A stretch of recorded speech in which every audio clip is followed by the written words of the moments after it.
ஒன்றிய அரசாங்கத்துக்கு எதிரான போராட்டம், நாடு தழுவிய போராட்டம். அந்த போராட்டத்துக்கு ஆதரவு கொடுத்துருக்கணும். சொல்லப்போனால் இப்போ இருக்கக்கூடிய அரசாங்கம் நாங்கள் நீட்டை எதிர்ப்போம்னு சொல்கிறாங்க. அப்போ அவங்கெல்லாம் ஆதரவு கொடுக்கணும். இவங்க என்ன நினச்சிக்கிறாங்க, மத்திய ஆகிப்போச்சு, கிட்டத்தட்ட 3 மாதம் ஆக போகுது, இன்னும் ஸ்டாலின் தான் முதலமைச்சர் நினச்சிட்டு இருக்கிறாங்க. தாவேக அரசாங்கம் நாங்கள் வந்து நீட்டுக்கு எதிரானவங்கன்னு சொல்லிட்டு இங்கே போராட்டத்துக்கு இப்போ அறிவிக்கிற மாணவர்களை போட்டு அடிக்கிறாங்க. அடித்தா கூட பரவாயில்ல, காலேஜுக்குள்ளெல்லாம் போய் அடிக்கிறாங்க. காலையும் உடைக்கிறாங்க. 2 மாணவர்கள் கால் உடைக்கப்பட்டு கால் உடைஞ்சிருக்கு. அப்போ இது என்ன மாதிரியான அரசாங்கம்? அப்போ ஆர்எஸ்எஸ்ஸின் கள்ள குழந்தை. முக்கியமாக இன்றைய அரசு, தாவேக அரசு இந்த நீட் எதிர்த்து எந்தவித பதிலும் சொல்லலை. சொல்லியிருக்காங்களே, மாணவர்கள் காலெல்லாம் உடைச்சு. விஜய் பேசல என்னன்னா, விஜய் மௌனத்திலே சாதிப்பார். நாங்கள்லாம் தான் குரல் கொடுக்குறோம்ல, நாங்கள் குரல் கொடுக்கும்போது அவர் அமைதியாக இருக்கார்ல, அது அங்கீகரிக்கிறது மாதிரி தானே அப்படின்ற ஒரு பதிவு பண்ணியிருக்காரு. அண்ணன் திருமாவளவன் மீது எனக்கு மிகுந்த மரியாதை உண்டு. அதனால் இந்த கேள்விக்கு நான் பதில் சொல்ல விரும்பலை. அதுதான் மொத்தத்தில் பணம் படைத்தவர்கள் மட்டும்தான் சேர முடியுன்ற மாதிரி இந்த எக்ஸாமை மாற்றி வச்சுட்டாங்க. அதனால தான் இந்த எக்ஸாம் கூடாதுன்னு நம்ம ஆரம்பத்துலேருந்து சொல்லிட்டு இருக்கிறோம். ஆனாலும் விடாமல் பண்ணிட்டு இருக்கான். 10வது குறைக்கு கேள்வித்தாளை வேற லீக் பண்ணி விட்றாங்க. லாஸ்ட் 5 இயர்ஸில் 3 தடவை லீக் ஆயிருக்கு.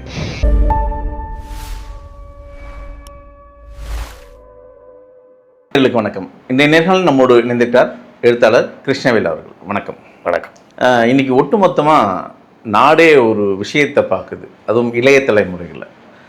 ஜனநாயகம், ஜனநாயகன். இங்கே ஜனநாயகத்துக்காக ஒரு போராட்டங்கள் நடத்துறதுக்கு இந்தியா முழுக்க. இங்கே தமிழ்நாட்டில் ஜனநாயகம் பார்க்க போராட்டங்கள் நடக்குது. எப்படி பார்க்குறீங்க இந்த விஷயத்தை? இது வந்து தமிழ்நாட்டு மக்களும் சரி, அரசியல்வாதிகளும் சரி, விஜயை வந்து கொஞ்சம் குறைச்சி தான் எடை போட்டாங்க. என்னையும் சேர்த்தே நான் சொல்லுவேன். அதே போலவே தமிழ்நாட்டு மக்களை அரசியல்வாதிகள் கொஞ்சம் கூடுதலாக எடை போட்டாங்க. எல்லாம் வந்து திருந்திட்டாங்க, மக்கள்லாம் படிச்சுட்டாங்க, வேலைக்கு போயிட்டாங்க, அதனால் ஒன்றும் பிரச்சனை இல்லை, முன்னேறிட்டாங்க அப்படின்லாம் நினச்சி அந்த கடந்த 5 ஆண்டுகளில் எல்லாமே சுகமாக போயிட்டு இருந்தது இல்லை, அந்த சொகுசில் எல்லாருமே வந்து நிறைய விஷயத்த டேக் இட் ஃபார் கிராண்டட் அப்படிம்பாங்க. நல்லா படிக்கிற பையன் தானே, நல்லா படிச்சிடுவான் போ அப்படின்னு நம்ம விட்டுருவாங்கல்ல, அந்த மாதிரி டேக் இட் ஃபார் கிராண்டட்ன்ற மாதிரி விட்டதுனால வந்த வினை தமிழக அரசியல் வரலாற்றிலேயே இதுவரை பார்க்க முடியாத ஒரு விஷயம் நடந்திருக்கு. அதாவது ஒரு சிட்டிங் சிஎம்மோட படம் ரிலீஸ் ஆகுறதுன்றது.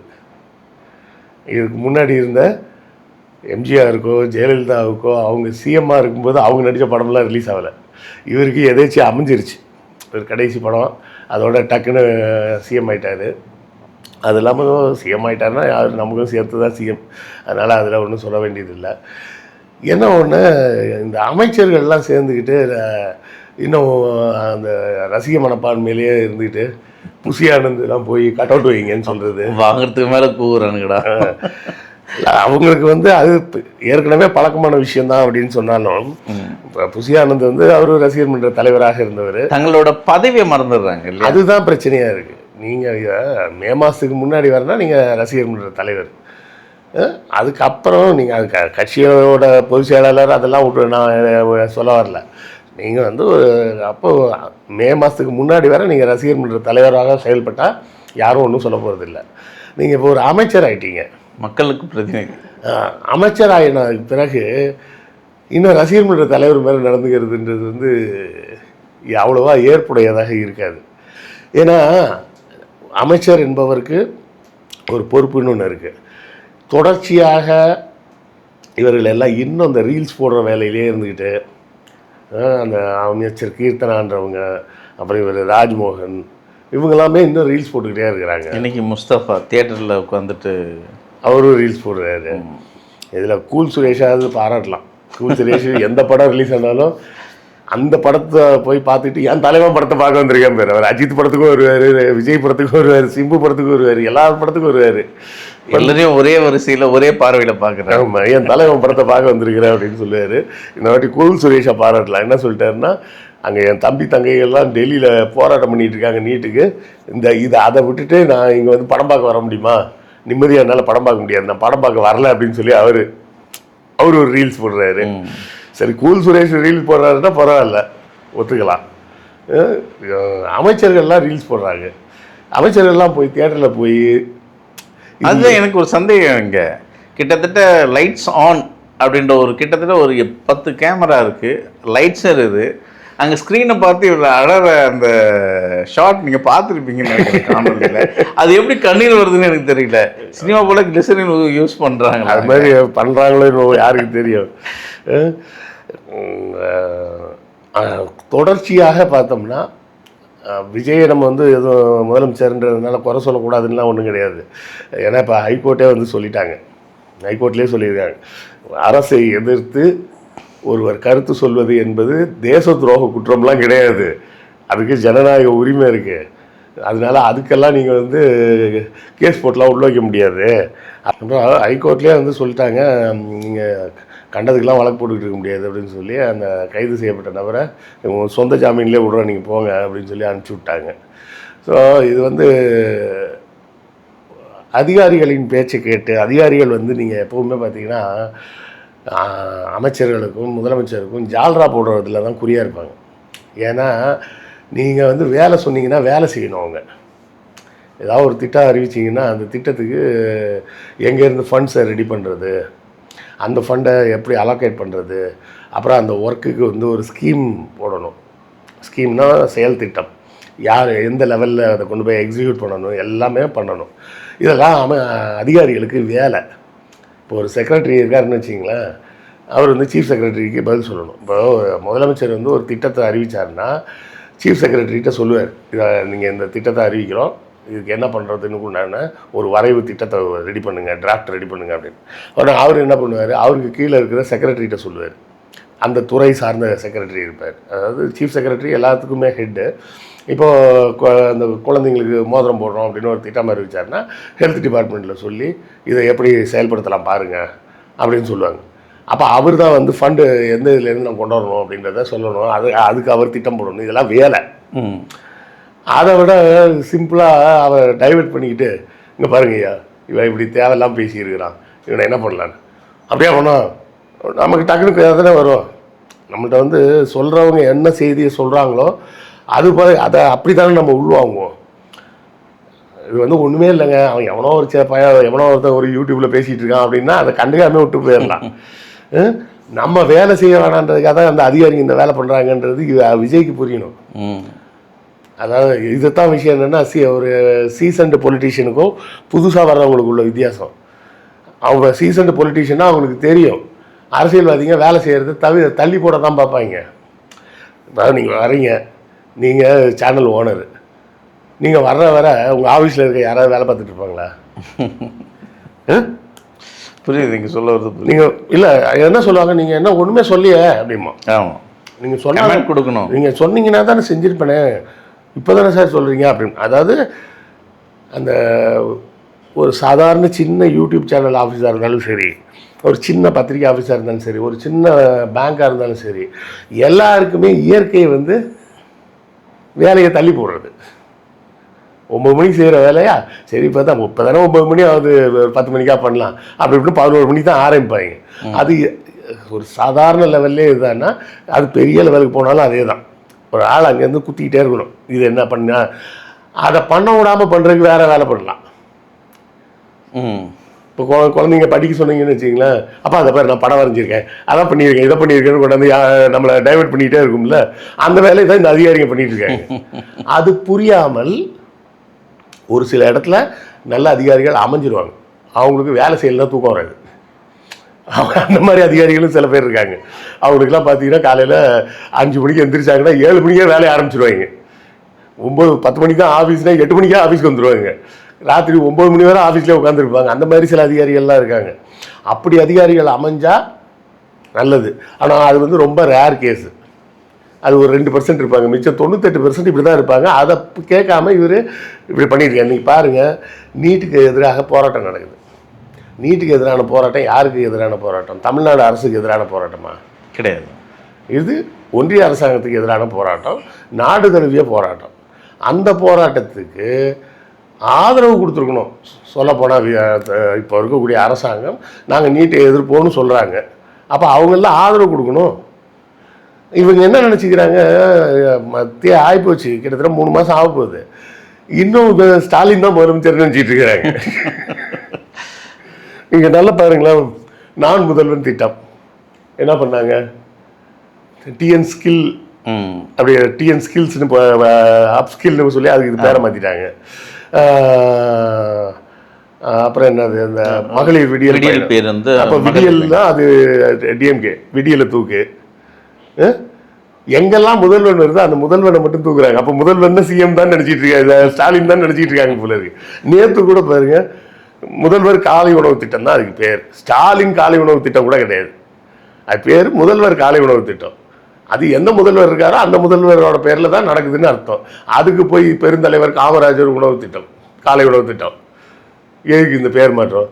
அம்மா உணவகத்துக்கு பேரை மாற்றலை, இல்லை படம் மாற்றிட்டாங்க, பேர் படத்தை மாற்றிட்டாங்க, பேரை மாற்றலை. அம்மானா அது இருந்துட்டு போகிறது ஜெயலலிதா, அதை பற்றி பிரச்சனை இல்லை. முதல்வர்னா சிஎம்மா, பாருங்க, நான் கூட முதல்வர்னா சிஎம்மான்னு கேட்குறேன், முதல்வர்னா ஸ்டாலினான்னு சொல்கிறதுக்கு மேலே மக்கள் மனசில் அப்படி பதிஞ்சு போச்சு கடந்த 5 ஆண்டுகளில்.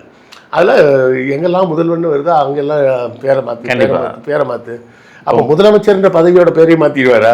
இப்போ ஒட்டுமொத்தமாக தாவேக்கா தொண்டர்கள் வந்து இப்போ முதல்வர்னா அது ஸ்டாலின் நினைக்கிறாங்களோ, அந்த அப்படிதான் அந்த மென்டாலிட்டியில் தான், அந்த மென்டாலிட்டியில் தான் இருக்கிறாரு. இப்போ இப்படி ஜனநாயகத்துக்கான போராட்டம் இப்படி போயிட்டு இருக்கு. ஜனநாயகம், அந்த மாணவர்கள் ஜனநாயகத்துக்காக இங்கே போராடின்னு இருக்காங்க, அவங்கள பற்றி எப்படி பார்க்குறீங்க? அது நம்ம வந்து நீட்டு வர்றதுக்கு முன்னாடி இருந்தே தமிழ்நாட்டில் நீட்டுக்கு எதிராக போராட்டம் பண்ணிகிட்டு இருக்கோம், கூடவே கூடாது அப்படின்னு சொல்லி.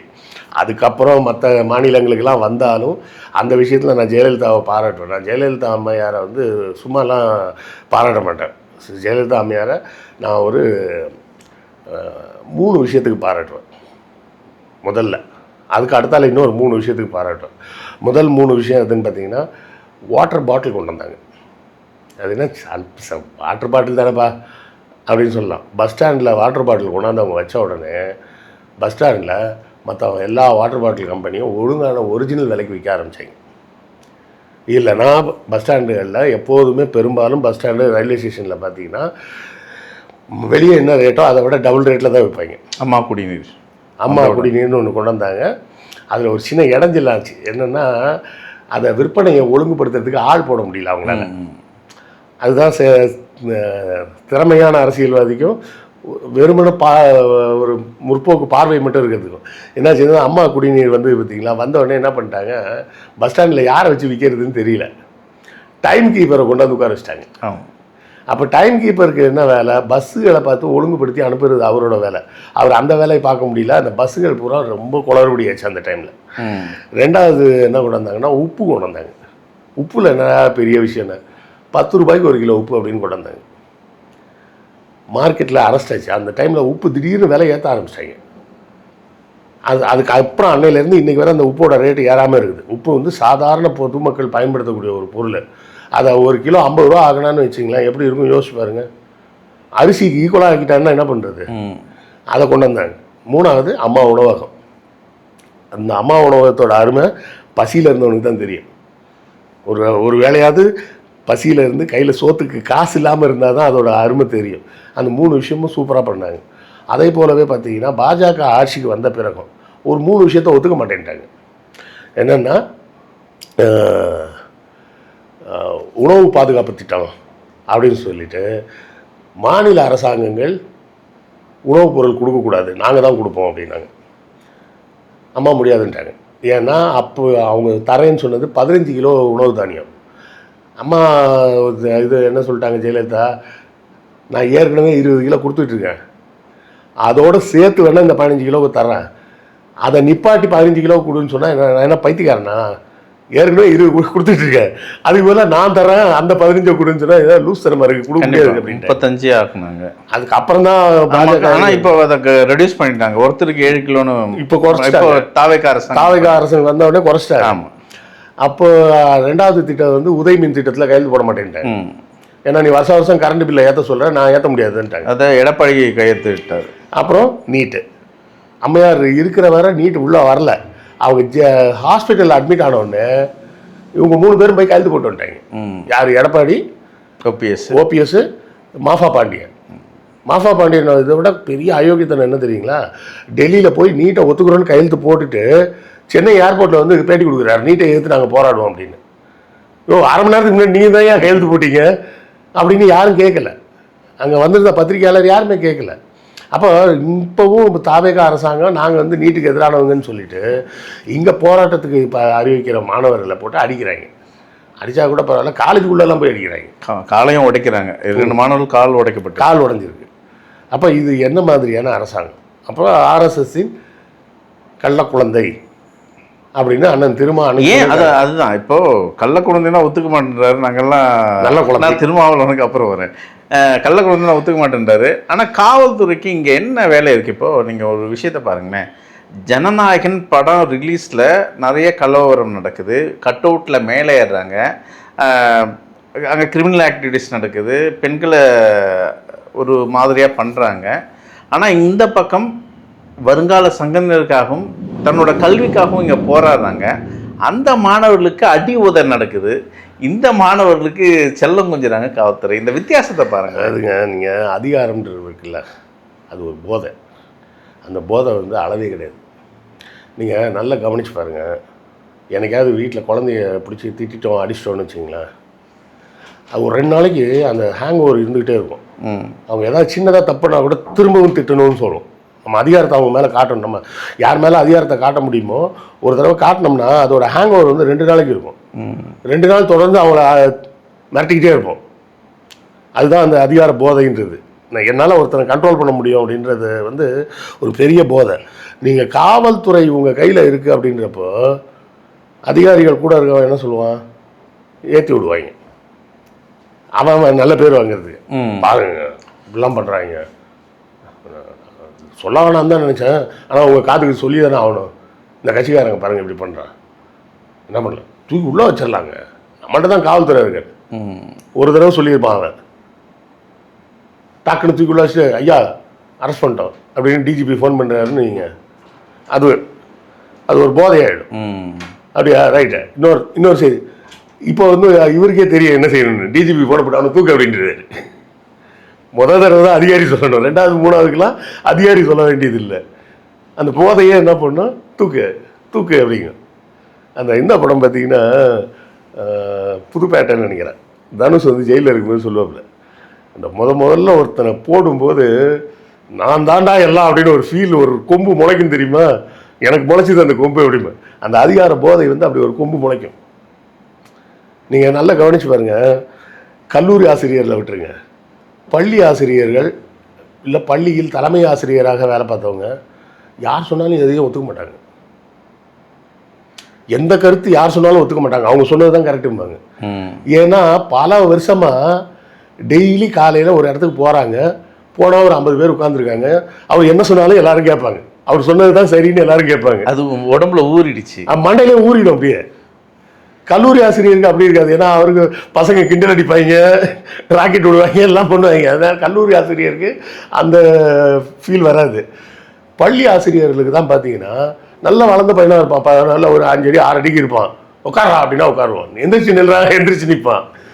இப்படியே அதிகாரம் செலுத்தி செலுத்தி செலுத்தி வெளியவும் பார்த்தீங்கன்னா அவங்க வந்து யார்கிட்ட பேசினாலும் தான் சொன்னது தான் சரி அப்படின்னு நிற்பாங்க, மாற்றிக்கவே மாட்டாங்க. அதுதான் அந்த ஒவ்வொரு லெவல்லையும் அந்த அதிகாரம் தரக்கூடிய போதை. இது அரசாங்கத்திலே உட்காந்துட்டோன்னு வச்சிங்களேன். அதுதான் வந்து அந்த காலத்தில் எம்ஜிஆர் பாட்டிலேயே வந்தது. எம்ஜிஆர் பாடலை அந்த கவிஞர் எழுதுனது, பதவி வரும்போது பணிவு வர வேண்டும், துணிவும் வர வேண்டும். ஏன்னா பதவி வரும்போது பணிவு வரலைன்னா நம்மளை அறியாமலேயே என்னெல்லாம் செய்வோம்னு தெரியாமையே செய்வோம். வாய் புகினும் கால் மிகுதிக்கு எடுக்கும் அப்படின்னு சொல்லி ஒரு திருக்குறளே இருக்குது. யானைக்கு நிறைய தான் சாப்பிடும், ஆனால் அதை நம்மளே வச்சு உருட்டி கிருட்டி கொடுத்தோம்னா கரெக்டான அளவு சாப்பிடும், வேஸ்ட் ஆகாது. அதை ஒரு வயலில் மேய விட்டோம்னா அந்த வயலையே நாசம் பண்ணிட்டு போயிடும். அப்போ அந்த அதிகாரம்ன்றது அவங்க கண்ட்ரோலில் வச்சுக்கல அப்படின்னா இப்படி தான் நடக்கும். ஜெயலலிதா அம்மையார் என்ன பண்ணாங்க, கலைஞரை ராத்திரி 12 மணிக்கு தூக்க சொன்னாங்க. அதுக்கு வந்து ஜெயலலிதா அம்மையார் மட்டும் காரணம் இல்லை, கலைஞரும் ஒரு காரணம்.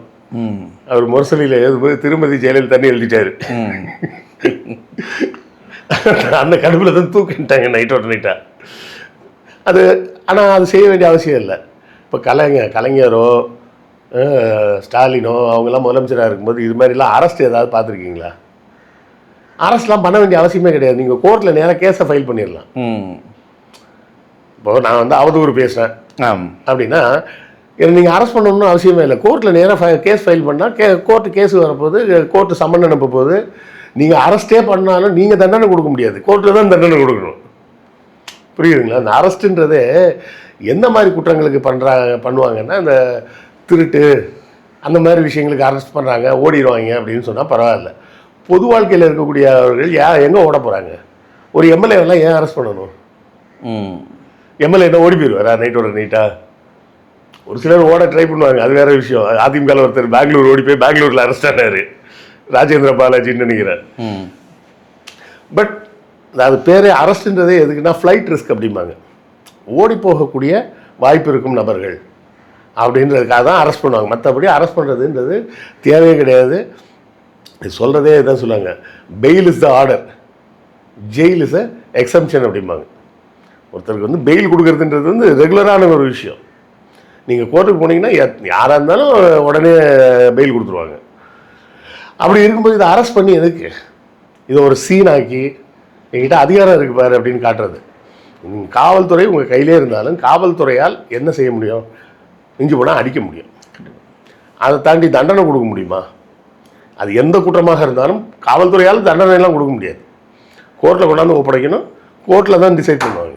முக்கியமாக இன்றைய அரசு, தாவேக அரசு இந்த நீட் எதிர்த்து எந்தவித பதிலும் சொல்லலை. சொல்லியிருக்காங்களே, மாணவர்கள் காலெல்லாம் உடைச்சு. முதலமைச்சர் வாயம் திறக்கல. கிட்டத்தட்ட இப்படி சூழல் போகும்போது கூட்டணி கட்சிகள், தாவேக ஆதரிக்கின்ற கூட்டணி கட்சிகள் அதை மீன் பண்ணி ஒரு திருமாவளவன் ஒரு கருத்தை சொல்லியிருக்காரு பத்திரிகையாளருக்கு. விஜய் பேசல என்னென்னா, விஜய் மௌனத்திலே சாதிப்பார், நாங்கள்லாம் தான் குரல் கொடுக்குறோம்ல, நாங்கள் குரல் கொடுக்கும்போது அவர் அமைதியாக இருக்கார்ல, அதை அங்கீகரிக்கிறது மாதிரி தானே அப்படின்ற ஒரு பதிவு பண்ணியிருக்காரு. அண்ணன் திருமா மீது எனக்கு மிகுந்த மரியாதை உண்டு, அதனால் இந்த கேள்விக்கு நான் பதில் சொல்ல விரும்பலை. இல்லை, சரி, நீங்கள் பதில் சொல்ல விரும்பல, நான் ஒரு கேள்வியாக இதை வச்சிடுறேன். இது போல திருமாவின் பதில்கள் தரைக்குருவாக, அதாவது ஒரு தரைக்குருவாக மக்கள் பார்க்குறாங்க, அந்த இடத்துல போயிடுது. அப்போ இதுக்கு பதில் சொல்லலாம் இல்லையா? இல்லை, மக்களுக்கு வந்து நான் பதில் சொல்லலைன்ற மாதிரியே அவங்களுக்கும் புரியும். ஏன்னா திருமா வந்து ஒரு காலத்தில் நான் மிகவும் மதித்த ஒரு முக்கியமான தலைவர். அவரது தற்போதைய செயல்பாடுகளில் எனக்கு உடன்பாடு இல்லை. எனக்கு உடன்பாடு இல்லைன்றதுக்காக உடனடியாக, நீங்களும் தாவேக அமைச்சர் மாதிரி பேசுகிறீங்க, உடன்பாடு இல்லைன்ற காரணத்துக்காக நான் வந்து அவரை மட்டமாக பேச முடியாது. No comments. அதனால் நோ கமெண்ட்ஸ்ன்னு சொல்ல, இந்த கேள்விக்கு நான் பதில் சொல்ல விரும்பவில்லைன்னு சொல்கிறேன். சரி சரி, நோ கமெண்ட்ஸ்னால் எனக்கு இந்த கேள்விக்கு எந்த கருத்தும் இல்லைன்னு அர்த்தம். எனக்கு கருத்தெல்லாம் இருக்குது, நான் பதில் சொல்ல விரும்பலை. சரி, என்ன நிலைப்பாடு இப்போது விஜயோட அந்த மௌனம் வந்து என்ன சொல்ல வராங்க? பாஜகவோட இவங்க வந்து ஒரு பக்கம் நிர்மல்குமாரோட அந்த வார்த்தைகளெல்லாம் நீங்கள் பார்த்தீங்கன்னா, திமுக அதிமுக பாஜக இணைந்து இந்த ஒரு ரூல் பண்ண போறாங்க தமிழ்நாட்டை, அதுக்கான சாத்தியம் பிளான் பண்றாங்க. பாஜகவுக்கு எங்கெங்க எம்எல்ஏ இருக்காங்க? நிர்மல்குமார் ஒரு பதிவு போடுறாரு, பாஜக நாங்க தெளிவா இருக்கிறோம் நீட் எதிர்ப்புலன்னு சொல்றாரு. ஆனா இங்க மாணவர்களுக்கு தடி அடி உதையெல்லாம் விழுது. அவர் என்ன நினச்சிக்கிறாருன்னா, ஆர்ப்பாட்டம்னாலே அது என்னை எதிர்த்து தான், என்ன அரசாங்கத்தை எதிர்த்து தான் ஆர்ப்பாட்டம் அப்படின்னு அவர் நினச்சிக்கிறாரு. அந்த அளவுக்கு கூட புரிதல் இல்லை. இல்லைன்னா ஒன்றிய அரசாங்கத்தோட இல்லை ஆர்எஸ்எஸோட கைகோர்த்து நிற்கிறாருன்னு அர்த்தம். இப்போவும் டிவியில் வந்து பேசிகிட்டு இருக்காங்களே, அந்த ஆர்எஸ்எஸ் குரூப் பூரா வந்து பேசிகிட்டு இருக்கிறாங்க. பாருங்கள், ஒரு ஏழை கூலி விவசாயியோட பையன் நீட் வந்ததுனால தான் அவர் டாக்டர் ஆனார் அப்படின்லாம் பேசிகிட்டு இருக்காங்க. நீட்டுன்ற எக்ஸாமே தப்பு. முதல்ல அதாவதுங்க, தகுதி தேர்வு அப்படின்னு தான் அதுக்கு பேர். நுழைவுக்கான தகுதி தேர்வு, என்ட்ரன்ஸ் எக்ஸாமினேஷன். அப்போ நுழைவுக்கான தகுதி தேர்வுனா 400 மதிப்பெண் எடுத்த ஒருத்தனுக்கு சீட்டு கிடைக்கணும். அவனுக்கு கிடைக்கல அப்படின்னு சொன்னால் அதுக்கு கீழே இருக்க எந்த மார்க்கில் இருக்கவனுக்கும் இடம் கிடைக்கக்கூடாது. கண்டிப்பாக அதுதானே ரூல்ஸு. ஆனால் 110 மார்க் வாங்கினவனுக்கு சீட்டு கிடைக்கும், 400 மார்க் வாங்கினவனுக்கு சீட்டு கிடைக்காது. இப்படி இருந்தால் அது எப்படி தகுதி தேர்வாகும்? அதுதான் இந்த சிஸ்டம் எப்படின்னு தெரியல. 12ஆம் வகுப்பில் ஒரு 500 மதிப்பெண் எடுக்கிற ஒரு மாணவன் நீட்டில் வந்து 100 200 எடுக்கிறான். அதே 150 எடுத்த 12ஆம் வகுப்பில் 150 200 240க்கு மேலே எடுத்த மாணவன் வந்து நீட் எக்ஸாமில் 400 எடுக்கிறான். இதை எப்படி நம்ம அதாவது இப்போ எப்படி மாற்றிட்டாங்கன்னா நீட் வந்த உடனே பணம் அதாவது 400 மார்க் வாங்குறான்றதுலாம் நான் சொல்லவே இல்லை. இல்லை எஜுகேஷன் சிஸ்டம் ஏன் இந்த குளறுபடியில் ஸ்கூலில் 300 மார்க் வாங்குற பையன் ஸ்கூலில் 450 மார்க் வாங்குற ஒரு பையன், இப்படி 2 பசங்களை எடுத்துங்க. இந்த ஸ்கூலில் 450 மார்க் வாங்கின அதே பையன் நீட் எழுதி நீட்டில் 400 மார்க்கே வாங்குறான்னு வச்சுக்கோங்க. இந்த 350 மார்க் எடுத்த பையன் 100 மார்க் தான் எடுக்கிறான்னு வைங்க நீட்டில். அப்போவும் இந்த 100 மார்க் வாங்கின பையனுக்கு சீட்டு கிடைக்குது. ஏன்னா அவன் வந்து அவங்க அப்பா வந்து ஒரு வருஷத்துக்கு 20 லட்சம் வீதம் செலவு பண்ணி ஒரு 1 கோடி ரூபா செலவு பண்ணி அவனை படிக்க வைக்கிறதுக்கு அவர்கிட்ட காசு இருக்குது தனியார் மருத்துவக் கல்லூரியில். கரெக்டா? இந்த 400 மார்க் எடுத்த பையனுக்கு தனியார் மருத்துவக் கல்லூரியில் சேர்ந்து படிக்கிற அளவுக்கு காசு இல்லை. அப்போ இது எப்படி தகுதி தேர்வாகும்? அதுக்கு பேர் மாப்பப் லிஸ்ட்டுன்னு போடுவான். அது எப்படின்னு கேட்டிங்கன்னா, முதல்ல இவங்க மார்க் அடிப்படையில் சீட் போட்டே வருவாங்க. அப்போ இந்த 400 மார்க் வாங்கின பையனுக்கு சீட்டு கிடைக்கும். எங்கே கிடைக்குன்னா ராமச்சந்திரா மெடிக்கல் காலேஜில் கிடைக்கும். அங்கே ஃபீஸ் கட்டணும். அங்கே ஒரு வருஷத்துக்கு 15 லட்சம் ஃபீஸ் கட்டணும். அந்த பையனால் 15 லட்சம் கட்ட முடியாது, அவன் சேர மாட்டான். இதெல்லாம் முடிஞ்சிருது இல்லை. முடிஞ்ச உடனே மாப்பப் லிஸ்ட் அப்படிமா. மாப்பப் லிஸ்ட்னா இருக்கிறது எல்லாத்தையும் பெருக்கி தொடச்சி வெளியே போடுறதுன்ற மாதிரி. அதுதான் பேரே மாப்பப் லிஸ்ட்டு, இல்லை மாப்பப் கோட்டா. மாப்பப் கோட்டான்னு என்ன அர்த்தம்னா, அதுக்கப்புறம் எந்த மார்க் வாங்கிட்டு வந்தாலும் யாரை வேணாலும் தனியார் கல்லூரியில் அவங்க சேர்த்துக்கலாம். நீட் அட்டன் பண்ணி பாஸ் பண்ண நீ எந்த பாஸ்லாம் கிடையாது. இன்னும் பாஸ் அதில் பாஸ் ஃபெயிலே தகுதி தேர்வுகள்லாம் பாஸ் ஃபெயில்னு ஒன்றுமே கிடையாதுங்க. தகுதி தேர்வை பொறுத்தவரை மெரிட் லிஸ்ட்டு தான். சரியா? அதுலேயும் பார்த்தீங்கன்னா நிறைய குளறுபடி பண்ணுவாங்க. நீங்கள் வந்து ஒரு குறிப்பிட்ட மதிப்பெண்ணுக்கு மேலே எடுத்தவங்களுக்கு தான் சீட்டு கிடைக்கும் அப்படிம்பாங்க. அதை எல்லாத்தையும் உடச்சிடுவாங்க. நீட்டில் பிரச்சனையே அதுதான். நீங்கள் தமிழ்நாட்டில் முன்னாடி வந்து ஒரு என்ட்ரன்ஸ் எக்ஸாம் வச்சுருந்தாங்க எம்ஜிஆர் காலத்தில். கலைஞர் வந்து அதை எடுத்தார். அப்போ அந்த என்ட்ரன்ஸ் எக்ஸாம் எப்படி இருக்கும்னா, நீங்கள் ஃபிசிக்ஸில் வாங்கின மார்க்கு கெமிஸ்ட்ரியில் வாங்கின மார்க்கை 50க்கு கொண்டாந்து ரெண்டுத்தையும் கூட்டிப்பாங்க. 100 மார்க் வந்துடும். 100க்கு எவ்வளோன்னு வந்துடும். பயாலஜியில் எவ்வளோ மார்க் எடுத்தீங்களோ அதை 100க்கு எவ்வளோன்னு கணக்கு போடுவாங்க. 200 மார்க் ஆச்சு. என்ட்ரன்ஸ் எக்ஸாமில் 50 மார்க்குக்கு கொஸ்டின் வைப்பாங்க. அந்த மார்க்கை எடுத்து இந்த 200ஓட சேர்த்துருவாங்க. அப்போ இந்த 250லேருந்து 250 249 248 இப்படியே போட்டுக்கிட்டே வந்து 195 முடிஞ்சிச்சு. அவ்வளோதான், மெடிக்கல் சீட் முடிஞ்சிச்சுன்றாங்க. அதுவே தப்புன்னு சொல்லிட்டு இந்த 50 மார்க் எக்ஸ்ட்ரா எதுக்கு எக்ஸாம் வைக்கிறேன்னு சொல்லி தான் கலைஞர் வந்து அதை தூக்குனார். அவன் ஸ்கூலில் படித்ததே போதுண்டா, அதுக்கப்புறம் இன்னொரு வாட்டியா அப்படின்னு. இப்போ அப்படி இல்லாமல் என்ன ஆகி போச்சுன்னா, நீங்கள் 720க்கு 400 வாங்கினா கூட சீட்டு கிடைக்காது, ஆனால் 100 மார்க் வாங்கினா சீட்டு கிடைக்கும் அப்படின்ற இடத்துக்கு கொண்டு வந்துட்டாங்க.